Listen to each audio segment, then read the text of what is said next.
একটা জং ধরা গাড়ি যা পূর্বে 15 বছর স্তূপে পড়েছিল। অনেকের চোখে এটা একটা লোহা আর রংডালা ধাতু বাস্ক, তবে গাড়ি প্রেমীদের চোখে এটা একটা বিরল ইতিহাস। আজকে আমরা এক্সপ্লেন করব কিভাবে পোর্সি 944 নামের এই পুরনো গাড়িটা আবারও নতুন প্রাণ ফিরে পেল। আসুন শুরুর দিক থেকে জানি।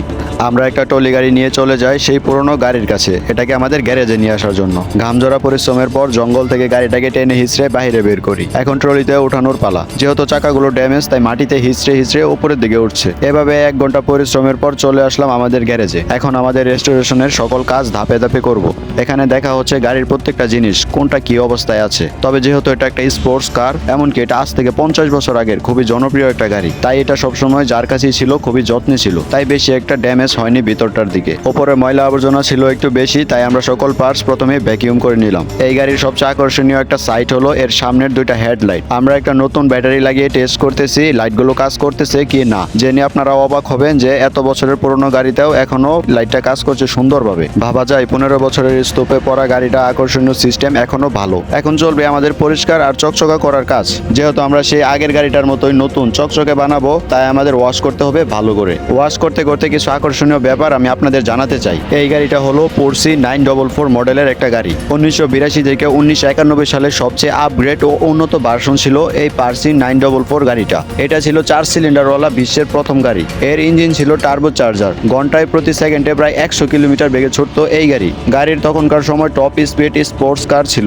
এটা বানানো হয়েছিল জার্মানির স্টার্টগার্ট শহরে। তখন এই পার্সি কোম্পানি ওডি কোম্পানির সাথে পার্টনারশিপে কাজ করতেছিল। তখনকার সময় এর দাম ছিল প্রায় $45,000, যা বাংলা টাকায় প্রায় 50 লক্ষেরও অধিক। পার্সি এর ইতিহাসে 1980 সালের মধ্যে এটা ছিল সবচেয়ে বেশি বিক্রি হওয়া মডেল। আজও অনেক কাস্টমার এটা খুঁজে নেয় রেস্টোরেশন এমনকি সংগ্রহ করার জন্য, যেমনটা আমরা করছি। তবে এই গাড়ির আরো বিশেষত্ব রয়েছে, যেমন এই গাড়ি সহজেই চালানোর উপযোগী। এটা একটি সম্পূর্ণ ভারসাম্য handling sports car, turbo version engine যা বেশ গতিশীল, আবার জার্মানি ইঞ্জিনিয়ারিং এর দারুণ নিদর্শন। এই গাড়িটাকে নিয়ে একটা মজার তথ্য আছে। অনেকে এই গাড়িটাকে একটি বেবি পার্সি হিসেবে ডাকে। এটা অন্যান্য গাড়ির তুলনায় সহজলভ্য ছিল, তাই আজও এর মূল্য অনেক। দেখতে দেখতে আমাদের উপরের সকল আবর্জনা পরিষ্কার করা শেষ। এখন আমরা ভিতরের অবস্থা দেখব।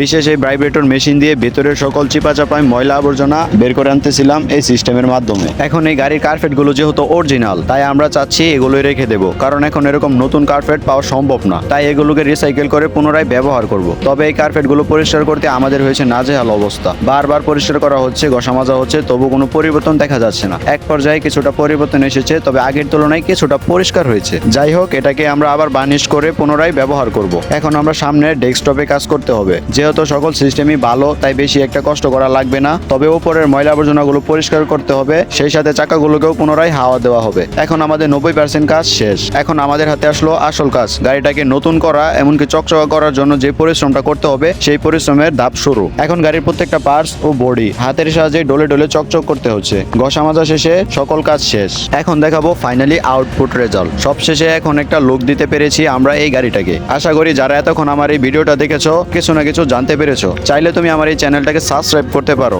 যেহেতু ভিডিওটা একটু হলেও দেখেছো, তাই অবশ্যই একটা লাইক তো পেতেই পারি। আর তোমার কোনো গাড়ি প্রেমী বন্ধু থাকলে ভিডিওটাকে শেয়ার করতে পারো। আর যদি কোনো কিছু নাই করতে পারো, তাহলে অন্তত কমেন্টে বলো ভিডিওটা ভালো হয়নি। আমি চেষ্টা করবো পরবর্তীতে ভিডিওটা ভালো করে বানানোর জন্য। ততদিনে ভালো থাকো, সুস্থ থাকো। খুদা হাফেজ, টেক এ ফান।